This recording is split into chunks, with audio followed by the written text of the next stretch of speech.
بسم اللہ والحمد للہ والصلاة والسلام علی رسول اللہ۔ قرآن اور نماز سیکھیے آسان طریقے سے 3 minute clips. Lesson 1B، grammar اور عربی بول چال کا تعارف۔ ہم بھاری اور مشکل اصطلاحات سے آغاز نہیں کریں گے اور نہ ہی خشک جملوں سے، مثلاً ھذا بیت کبیر۔ اور یہ جملہ کب زبان پر صادر ہوتا ہے؟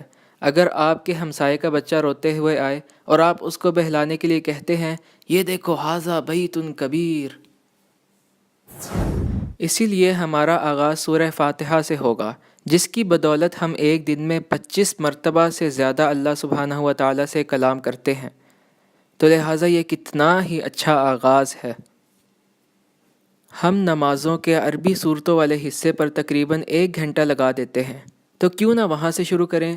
یہ سب سے زیادہ حکیمانہ انداز تدریس ہے اور ہر مرد، عورت، چھوٹے بڑے اور بچے کے لیے مناسب ہے۔ ہم عربی کو ایک نئے طریقے سے پڑھائیں گے، جسے TPI کا طریقہ کہا جاتا ہے۔ اس طریقے میں ہم پڑھائی کے دوران کان، ہاتھ، آنکھ، دل و دماغ سب استعمال کرتے ہیں، لہٰذا سنیے، دیکھیے، سوچیے، کہیے، دکھائیے، پیار کیجیے اور سب کچھ ایک ساتھ کیجیے۔ ان دروس میں TPI کے ذریعے آپ 50 الفاظ سیکھیں گے، جو کہ قرآن میں 21,000 مرتبہ استعمال ہوئے ہیں۔ یہ وہ الفاظ ہیں۔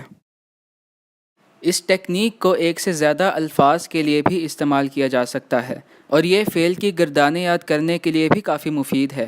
مثلاً خلقتہ نخلقکم، وہ کام جو آپ نے کرنا ہے وہ صرف ہاتھ ہلانا اور اس طرح پڑھنا ہے، ہوا ہم، انت انتم، انا نحن۔ مگر پھر بھی کچھ لوگ ہاتھ ہلانے سے گھبراتے ہیں۔ اس میں گھبرانے والی کوئی بات نہیں۔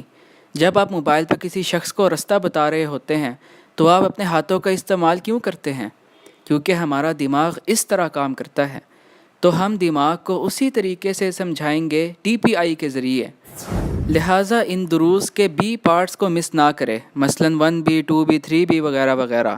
ہم انشاءاللہ 50 الفاظ سیکھیں گے جو قرآن میں 21,000 مرتبہ دہرائے گئے ہیں اور قرآن کا 27% حصہ ہیں، یعنی قرآن کی ہر لائن کے 2 الفاظ۔